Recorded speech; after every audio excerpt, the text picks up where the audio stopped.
Welcome to OU Live. My name is Rabbi David Pardo. I'm your host. Tonight we're actually doing a different kind of episode. We like to keep things light here and inspiring and uplifting, but it's also important that a 3-day Chag is coming up, a 3-day Yom Tov, at least here in Chul, until we're fully redeemed and make Aliyah appropriately. 3 days, I've learned that people kind of think about this time, the self-isolation, in the bucket that they fall into. So I have little kids, so I really think about isolation in terms of working from home and having little kids run around and keeping them in school and entertained and fed. And those are the kinds of memes that my friends are sharing with me. But I also know that people are experiencing this as young marrieds with no kids, as older with the kids out of the house, maybe as seniors and thinking about where the kids and grandkids are this Yom Tov, and also about being alone. People who are single are living by themselves, maybe with a roommate, maybe not. Maybe they've moved in with their parents, maybe they haven't, maybe they can't. And I want to spend an episode thinking about people in our community, and not necessarily I live in Fairlawn, with a lot of people who are like me. I mean our community in the broader sense, people for whom this 3-day Yom Tov, for me, the scariness is thinking of keeping everyone fed and entertained and making meaningful starim and staying sane, but only in the colloquial sense. Thinking about people for whom this 3-day Yom Tov is scary, is frightening, and for whom it really poses an actual risk of death and suicide, and how we can be more mindful as people who are a little luckier, who are not struggling with the same sort of demons, whether it's actual clinical depression or just loneliness, how we can be more mindful and more aware of what's going on. So we have an incredible lineup tonight, talking about this issue from very different perspectives. Maybe there's only one perspective, really, if you think about it. Our first guest is Dr. Michelle Shain, who is the Assistant Director of the OU's Communal Center for Research. Center for Communal Research. I'm a bad person. Dr. Shain, formerly of Brandeis of the Cohen Center. And Doc, how you doing? I'm doing well. How are you? I'm great. I'm great. So we spoke earlier, and you are up to, the center really has been up to some interesting research lately on this entire demographic. So could you tell us more about what this study is?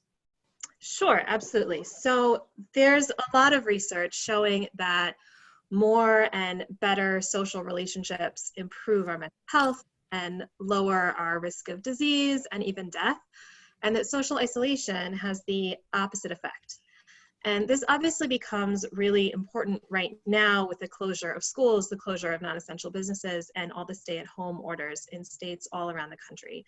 So what I'd really like to do with you tonight is explore what we know about living alone and loneliness in the Jewish community from a research perspective. And one of the ways we're going to do that is we're going to give you a sneak peek, a first look at data from the OU Center for Communal Research's first study, which we are tentatively calling Great Expectations, which involves both interviews and surveys of single men and women in the Orthodox community. What is the OU Center for Communal Research? I didn't realize that cool studies are coming out of your office. What is that? Yeah, so the OU, a little over a year ago, started a new department. We're calling ourselves the Center for Communal Research, and we have 2 missions. The first is to really support evidence-informed decision-making and policy-making in the Jewish community by using the tools of social science to understand who our community is, where they are, and what they need. And the second is to evaluate OU programs and to see what we're doing very well and where we can improve to serve the community more. And this study is a study of singles, and what was the point? What were you trying to Single look for? Orthodox Jews, we were trying to understand a couple of things. The main one was, what does the marriage market look like, right? Who are the men and women who are looking for partners? What do they want? What is the experience of seeking partners like? And how does the experience of being single affect the relationship with the Jewish community, with Hashem, and with their Judaism more broadly? And what'd you find out? Or not the whole show you. thing? Okay. So should we Hit. start? Oh, yeah, share screen. Okay, let's do it.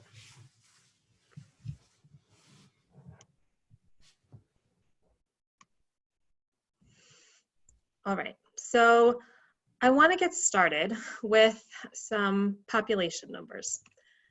As of 2013, there were about 5.3 million Jewish adults living in the United States, and of those, about 10%, about 550,000 were Orthodox. 20% of non-Orthodox Jews live alone.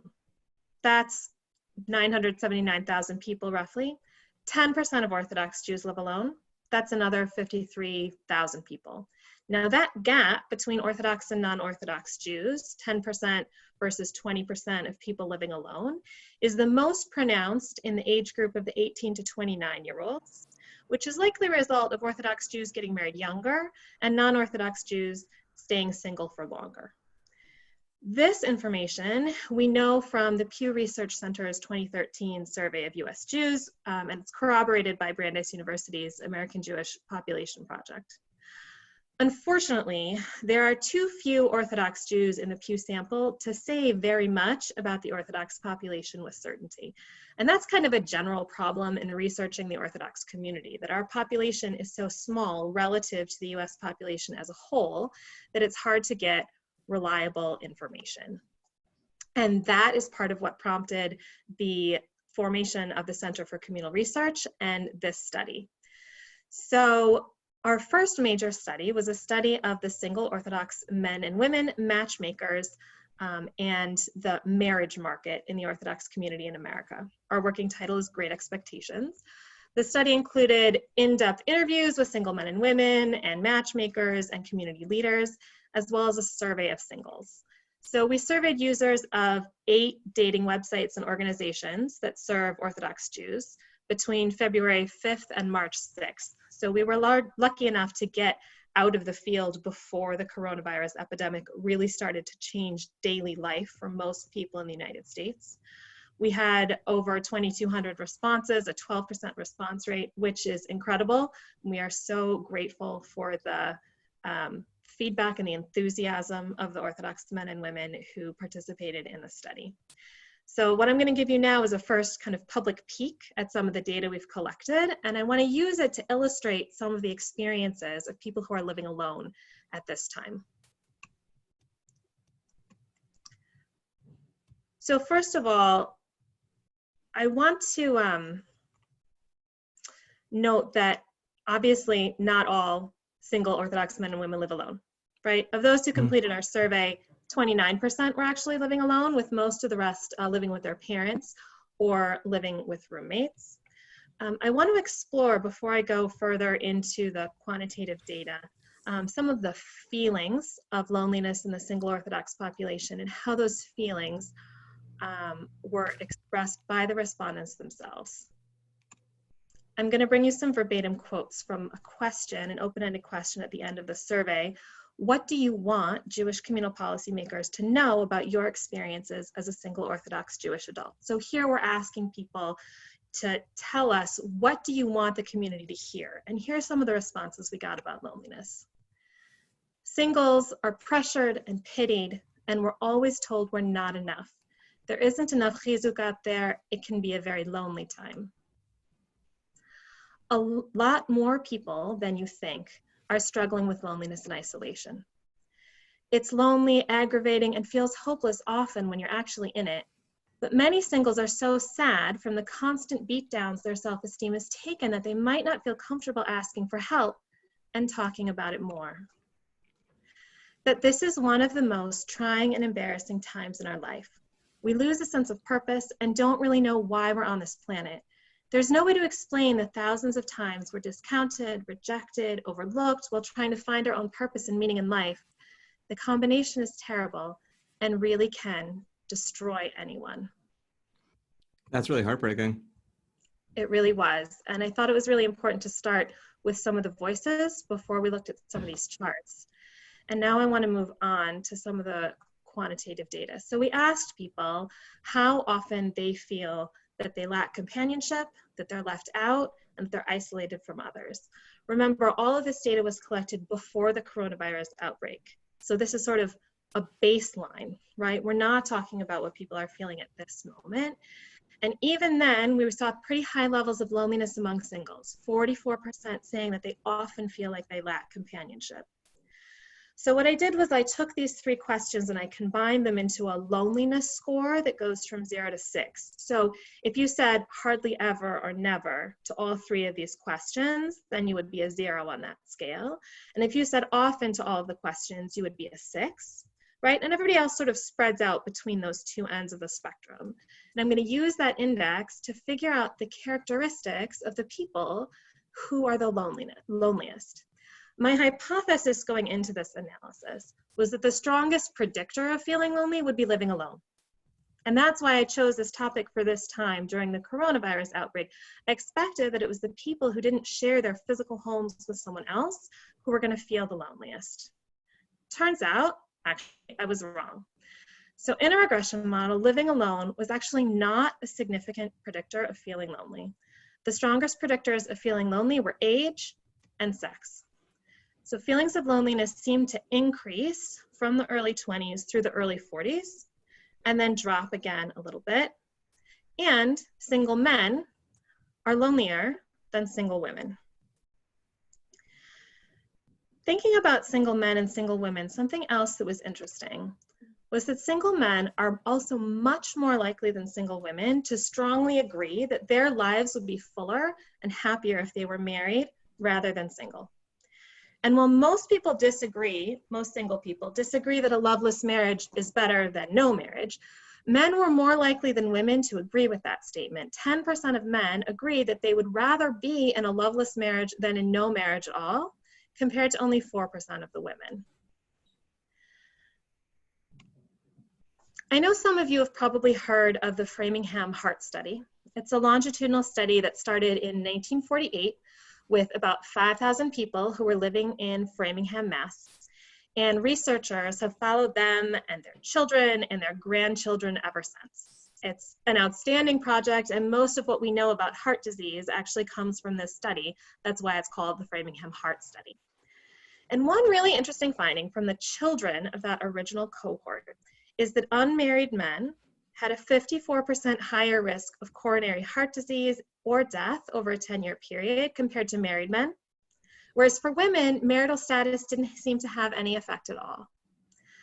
We also know from this study and from others that the suicide rate for men is much higher than for women, and for unmarried men is much higher than for married men. And I brought you the national numbers from 2005 on the right. There is tons and tons more general research that shows that the negative health impact of social isolation is larger for men than for women. And So, the question is, yeah. I mean, just because we're running low on time, Yep. so I just wanted to, I thought that was really fascinating in that you would have expected, I don't know what you would have expected, but the people that we should be most worried about are people living alone, which is not everybody, so we can't take that for granted, and young men are at most at risk for loneliness, and I'm going to assume loneliness is correlating with everything else that we're worried about. Absolutely. You know, it seems that men have a harder time creating and sustaining emotionally intimate relationships apart from having a spouse or romantic partner, whereas women are generally able to get more of their emotional needs met by their female friends. That's staggering. What should people know? What do you like them to? We should do the rest of the study. It's havochba v'avochba another time. What should people take away from this presentation? I want to leave you with 3 thoughts. The first one is social connection, emotional intimacy. These things are essential to our physical and our mental well-being, right? Men who live alone, who aren't married, they struggle more with that social isolation than women in the same situation, than women who live alone or aren't married. So please, I'm asking everybody who's watching this tonight, do what you can to connect with the members of your community who are living alone right now, and especially with the men who don't have partners, right? Who might be having more trouble, even than some of the women who have partners, reaching out and asking for that help. That was one. Was there 3? Well, those were sort of. Oh, there was the pack. I'm sorry. It's a little bit of a package, but can I show you a photo? I love pictures. Done with? Okay.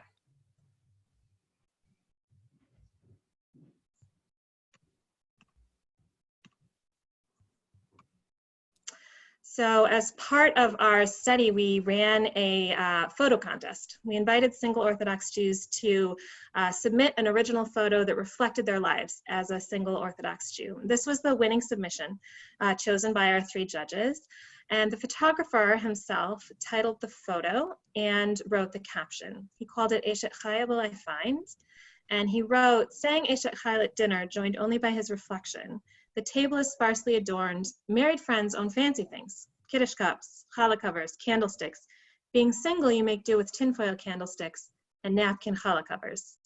And I thought that the image really beautifully captured that reality and is also a nice image for us to carry in our mind, thinking about Pesach, thinking about Seder, thinking about what our table looks like, what the tables of others in our community might look like right now, and what we can do to make people feel less alone. That's an important message. And thank you for sharing with us, Dr. Shain. And God willing, we'll have you on another time. Thank you. Looking forward. Chag Sameach. Chag Sameach.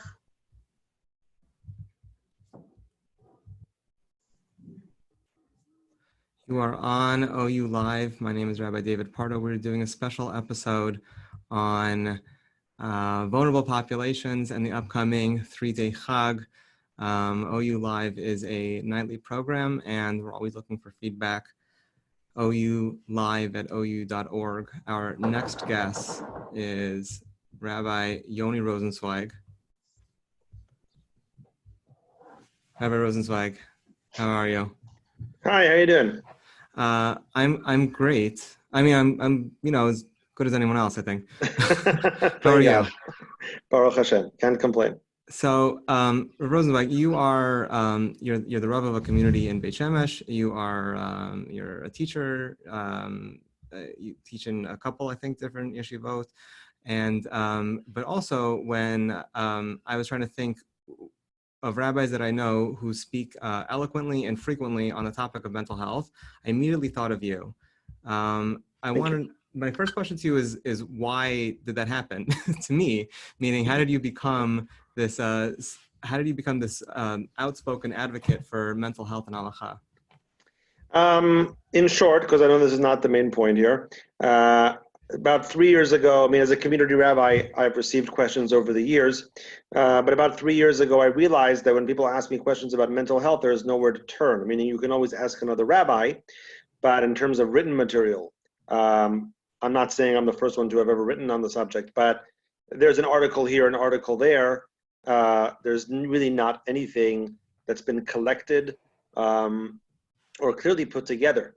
And therefore, I started learning once a week with a friend of mine, a psychiatrist, about these topics. I started, reading the DSM and other books that have to do with mental health, just to understand the world that we're talking about and what we're discussing. And at the same time, learning on my own the halachics of it from the sugyas and the Gemara through the different opinions in order to gain an understanding of what this world looks like and what's still missing. And I found that there is a lot missing, in terms of, answers, halachic, specifically in halachic responses and, solutions for things that people go through. And so I started writing a book on the subject. That was 3 years ago. And I finished, I haven't published, but I finished more or less writing it about 4 to 5 months ago.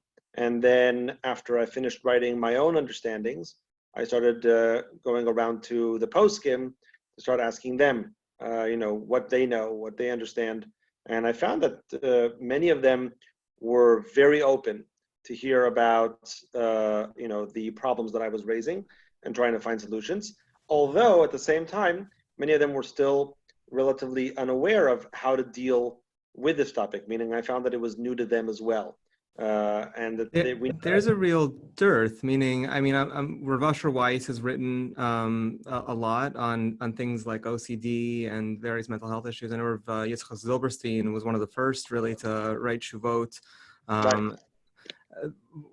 Is that changing? I mean, this is a conversation a lot, I think, in the rabbinate about awareness around mental health issues, but in a sock way, besides Rav Asher and Rav Yitzchak Zilberstein, is that?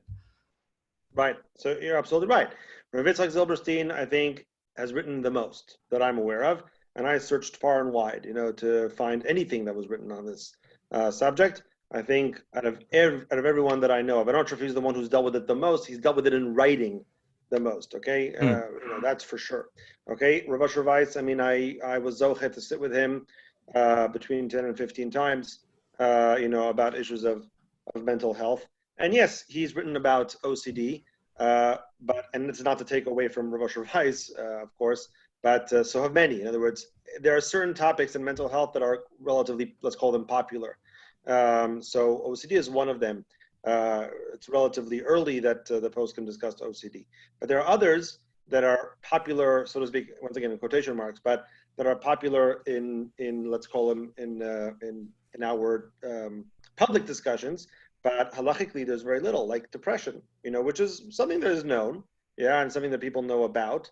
But how should depression be discussed or dealt with in terms of keeping Shabbos, in terms of all?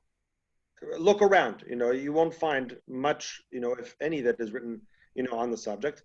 I asked many poskim and got some very interesting answers about these topics.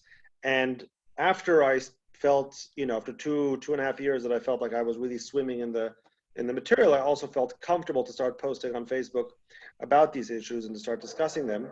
And I found that there was a tremendous response from the community. And that's why I think why people know that I deal with it is because I'm one of the only ones that's, as a rabbi at least, that writes about it and writes about the halachic ramifications and implications of these things. And I'm not blaming other rabbis, I'm really not, because I understand why they feel that the field is very, very vague and they can't, how could they say anything clear about this field? That's the problem here for Rabbanim, and that's why they don't deal with it so much. And I can tell you from experience, when you ask any therapist any question, right? So the first answer they always give you is, "Kol mikra legufo." Every case is different. Yeah. So in other words, for a Rav who always wants to define things in very, very clear terms, it's very difficult to work with that. What am I supposed to do that if every case is different? Am I supposed to actually go case by case? So the answer is, to some extent, yes, you are supposed to go case by case. But the challenge of writing the book that I have written was indeed to try and create a new language for halacha to deal with mental health issues. So back to depression, because depression, I guess, is not attractive to write about, but is also very shchiach. I really wonder how many people. Part of it, a layman's perspective, not the rabbi part, the psychology part, but the line between I'm very sad and I'm colloquially depressed and I'm clinically depressed, short of an actual clinical diagnosis, is very blurry, I think, for a lot of people. So, and I'm also just really, I read I printed out a lot of stuff before Shabbat. I read this blog post by someone named Asher Lavi who wrote that we're going to have, he's scared that he's going to open his computer after Shabbat and see how many people committed suicide, chas v'chalila. And so it's very real. There are very real implications. When we talk about pikuach nefesh, it's real. On the other hand, how are people who don't know that they're depressed just feel very sad? How are they supposed to know? Listen, if I cut my hand off by accident, I know, okay, now I'm in a pikuach nefesh zone. But that's physical. With emotional stuff and mental stuff, how am I supposed to know when I've crossed the line? And how am I supposed to know that for someone else, for a friend of mine? 100%. These things are very, very difficult to know. You're right. So obviously everything I'm going to say now is, to try to give an idea of how I would tackle this. Okay. I don't want anyone to think that this is a clear cut psak in one way or another. But just understand. And Of consult your course. local. Of course. So first of all, the question that you asked me is the question that Rav Rosensweig asked me the first time I raised it with him, about the question of someone, who is depressed. Can they listen to music on Shabbat? Can they write in the diary on Shabbat? Can they play music like on a piano on Shabbat? What can they do? Can they go on their phone on Shabbat? What is okay to do? And Rav Rosensweig, said to me, it's not that this is how he said, it's not that I don't believe that mental health is important, or that I don't believe that people are mentally ill. I believe that. I just don't know how to define it, and that's what you said to me just now as well, rightfully so. What's the difference? Like, I woke up in the morning, I was a little bit sad. I was a little bit blue. So what's the deal? Like, does that make me automatically sick? The problem is that everything here is internal. There are no biological markers that we can pinpoint directly to say, oh, this individual has such and such and such. And that's really the issue. And the kol mikra legufo that I mentioned before is exactly symbolic of that. It's indicative of that. That we don't know. Every case is so different. So how could we really, really know? Okay, so let me start off. And once again, I'm make this short because of the time constraints. I don't want to be overbearing here. But the factors that we can definitely use are functional consequences, okay? And that's a very important point, okay? If we see functional consequences, so the individual is depressed. What is it depressed? He's just feeling bad? Well, he can't get up, out of bed for work. He can't go to, simchas. He can't go to important things. He can't make his own breakfast. I mean, it doesn't have to be all these things, just some of these things. Meaning, is he functionally affected by the depression that he says he feels? So yes, the issue is internal, but it affects outwardly. Does it really matter whether the external consequences are caused by something with biological markers, a physical disease, or by something that is mental? Either way, the person is deprived of certain basic functions. And therefore, from that perspective, we can apply halachas of chol sheyesh bo, chol she'en bo sakana, et cetera, and try and see how we translate that into something practical.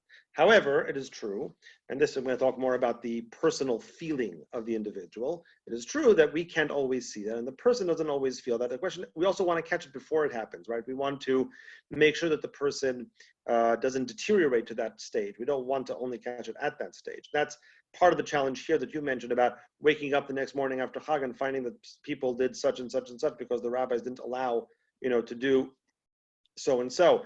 And are we only allowing for someone who has been, like clinically diagnosed by a licensed psychiatrist? Or are we saying to people, look, you have to watch yourself, and if you know that you might deteriorate, what do we do in terms of those situations? And the elderly certainly are in that situation. And once again, I'm kind of like zooming through this, considering the fact that, right, the elderly are definitely in even those who are not diagnosed yet with depression, their morbidity is certainly heightened. And why? Because how is depression caused?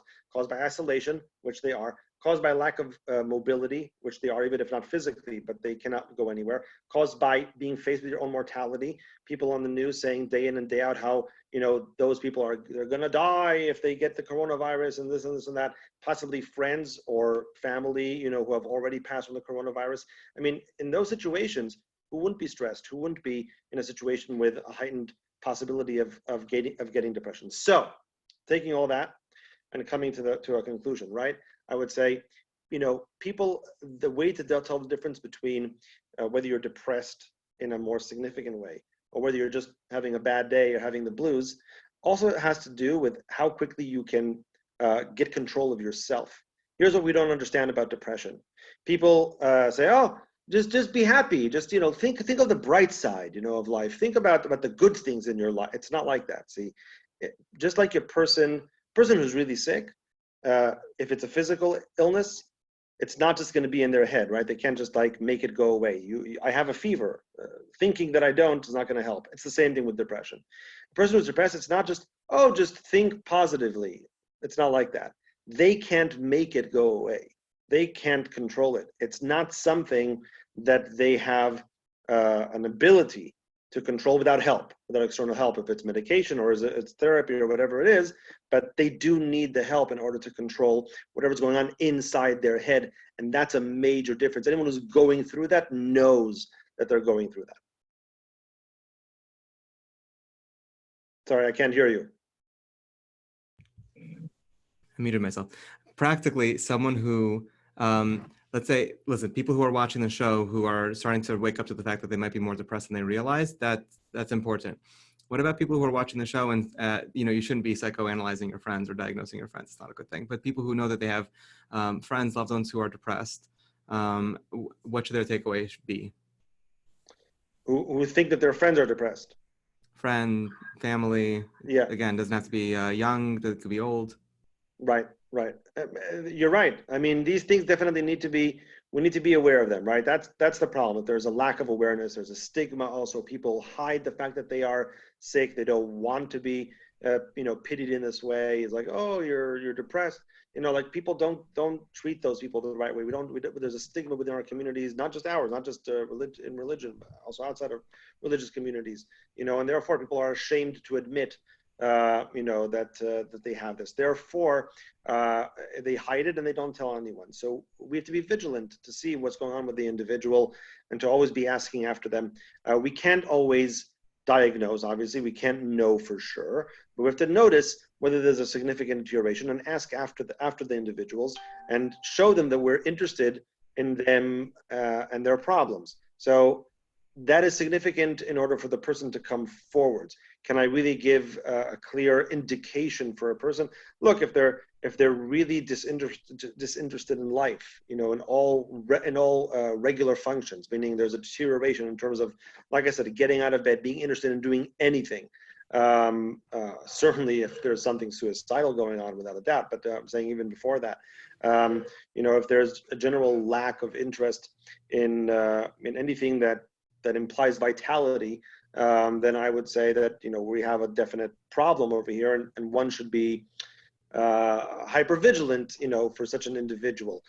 Once again, you really can't diagnose and know for sure unless something significant has occurred that is functionally apparent. Otherwise, it's just guessing, and maybe they are just having a bad day or even a bad week. That could definitely occur. Like I said, in these days. Like when people were talking about, whether you should zoom in for Seder or not, from before Chag, leave the Zoom on and all that discussion. So, what I was telling people was, the person that who's isolated, who's, et cetera, have you seen a deterioration in their mood lately? Have you seen what's been going on with them? Is there something that, specifically makes you, worried, afraid, that something is going on? Or are they generally upbeat, in a good mood, et cetera? They seem like they're doing more or less the same things. What is it? If there's something wrong there, if there's something that's happening over there, definitely, I would say there's something to be worried about. And maybe, yes, maybe zooming in for the Seder, is the way to go. Otherwise, not necessarily. People sometimes just have, or they're okay. So you have to be vigilant. It's hard to give a clear guideline. Rosensweig, where can people find you online? I'm on Facebook. Or find the Sefer. Well, I haven't printed it yet, published it yet, but I'm on Facebook, and if you want my email, it's Yoni@gmail. That's pretty easy. RAVYONI@gmail.com. So, that's lucky that you got it soon enough. That's right. Thank you so much for taking the time out to speak with us. Besimcha. Thank you very much.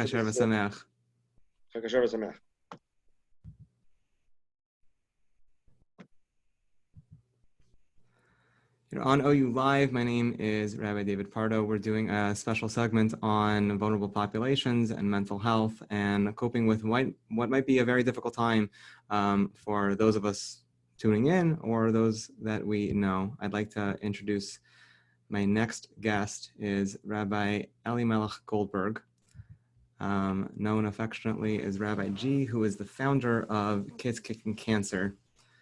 Rabbi Goldberg.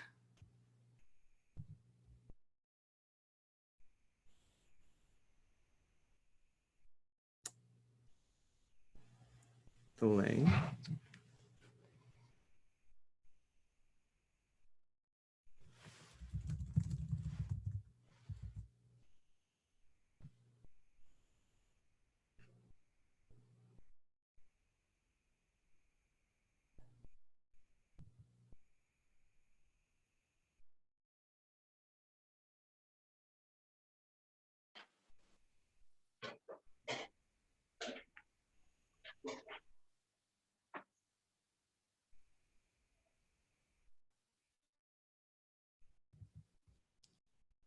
Rabbi Goldberg, your screen is black.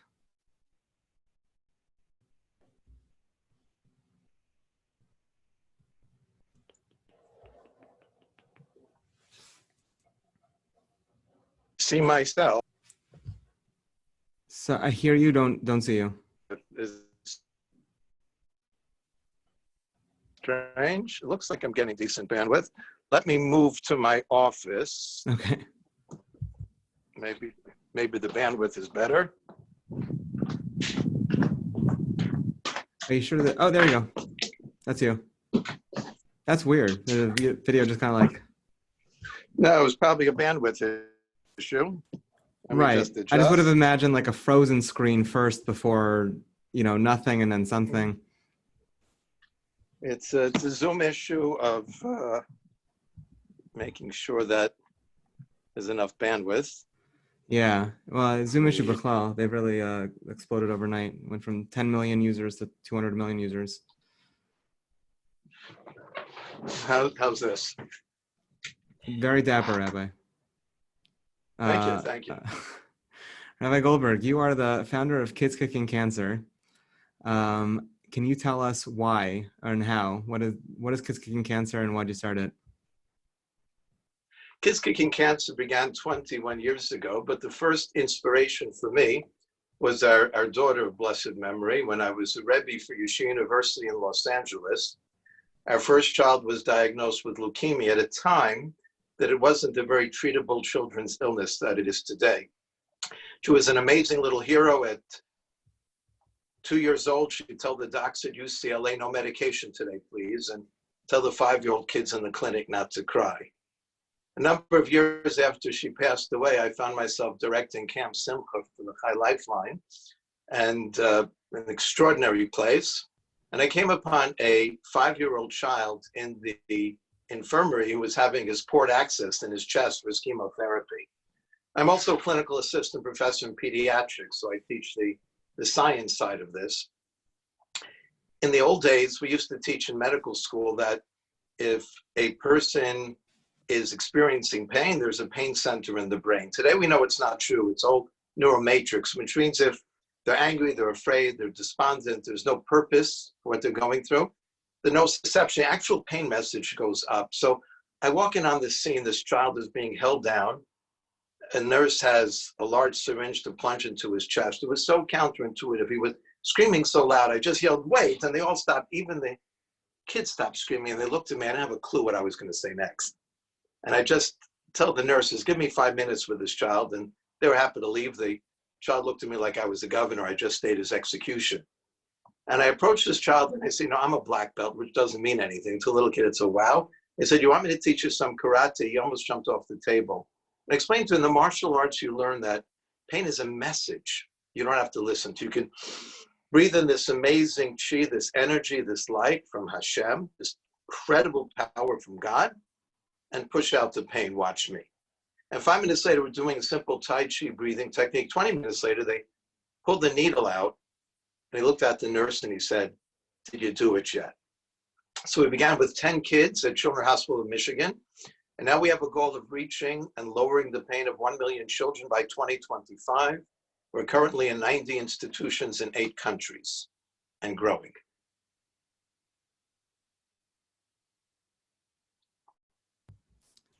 That's amazing. So we're now exploring adults looking at this 3-day Yom Tov with some trepidation, either because they're alone or because they're depressed some way, and not knowing, how they're going to cope with. So what are things that either people who are feeling that way right now and watching, or people who know people who feel that way and are watching? What are the messages that they can learn from your children?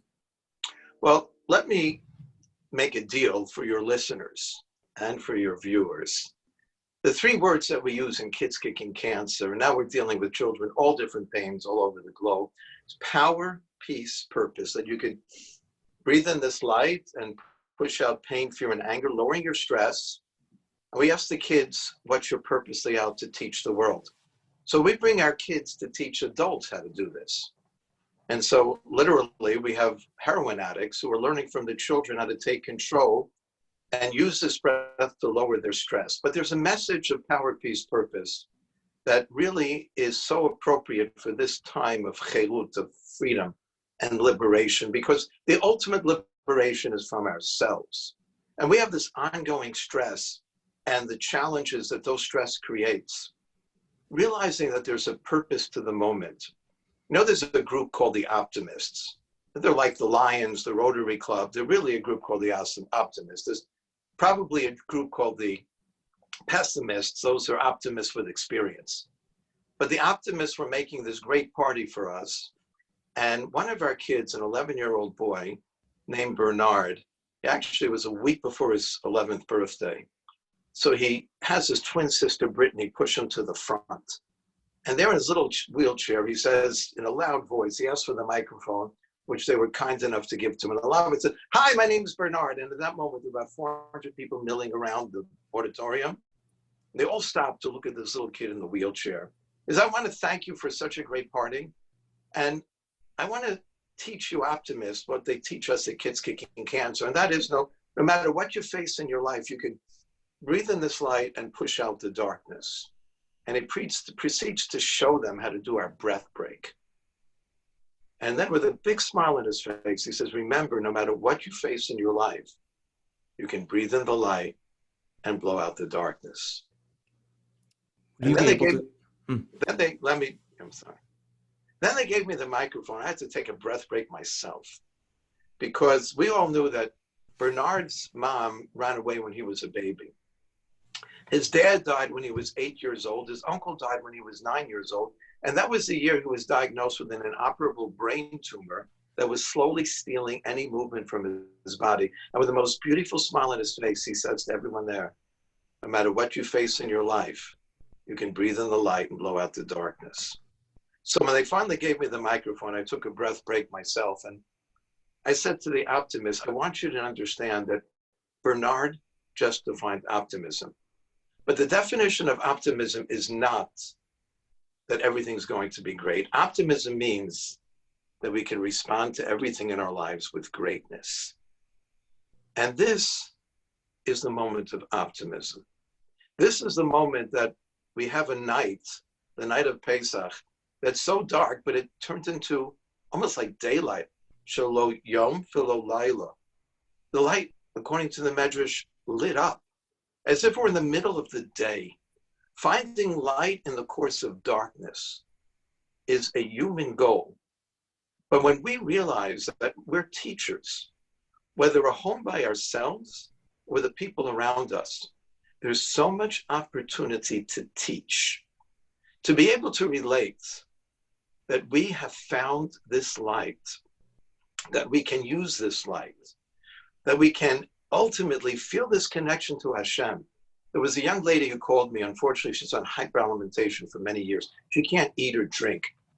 And this year, she cannot be at anybody's Seder. She's very immunocompromised. She can't even go down the block to be by her parents' Seder. What does she do? So after discussing the halachas of what she does Friday night for Kiddush and the davening, because she can't make Kiddush because she can't drink, etc., etc., I said to her, I just want you to know that you're not alone. Because in the middle of your Seder, I want you to look across the table and see that the Shekhinah sat there. And the divine presence will say to you, you know what? I'm very lonely. Because for thousands of years, I've been without my children in the Beis HaMikdash.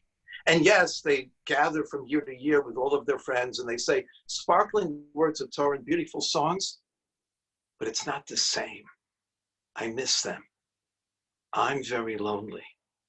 And by that point, I said to my young friend, I said, I want you to realize that when it's time to open up the door for Eliyahu Navi, send the Shekhinah to open up the door. But listen carefully, because this year he's going to tell Eliyahu, Shona Hazot B'Yerushalayim, I'm tired of being lonely without my children. And I told my young friend, when you begin to sing the songs at the end of the Seder, your voice will be joined with the voice of the Shekhinah for the Shira Chadasha, because we're never alone. But I said to her, I'm mekana you, I'm jealous, because your Seder will probably be the most holiest Seder in the world. It'll be you and the Shekhinah. And your Seder will bring Mashiach.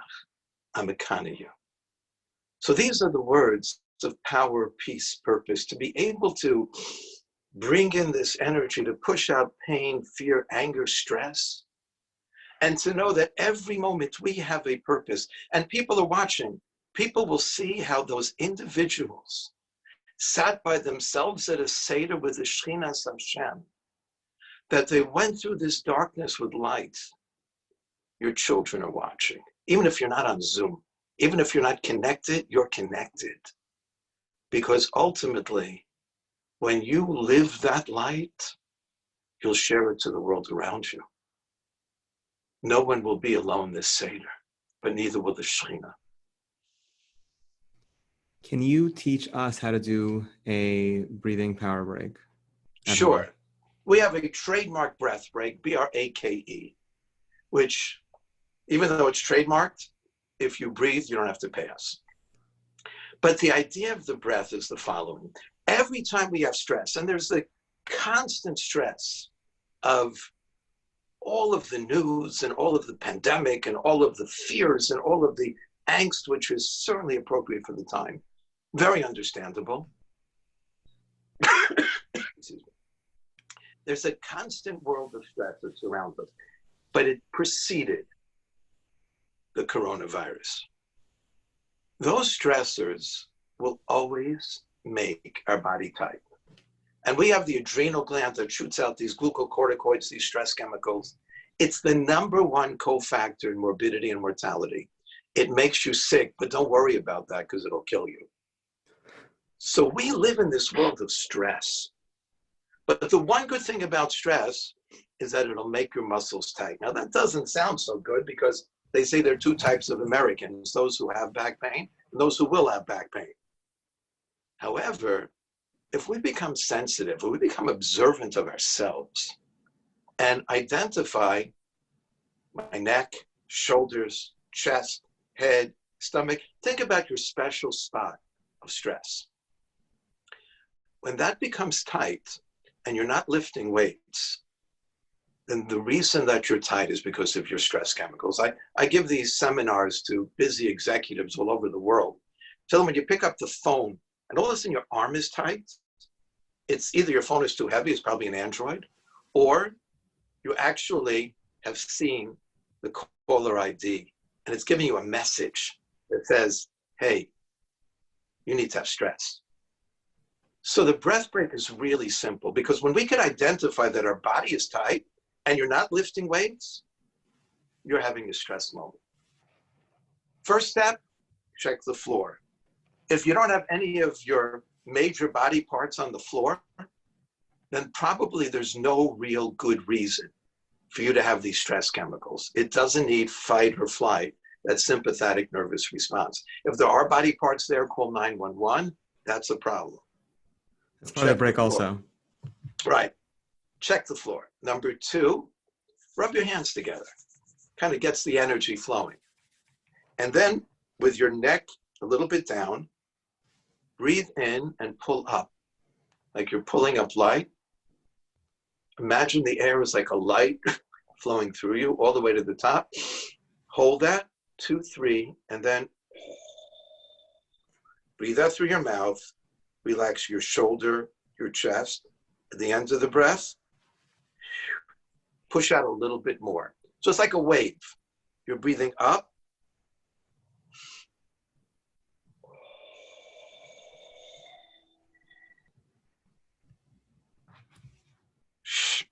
and blowing out, up and down. But don't just breathe in air. We ask the kids for kids kicking cancer in a hero circle, what do you breathe in? They yell out the light. And what do you breathe out? The darkness. And we all have darkness.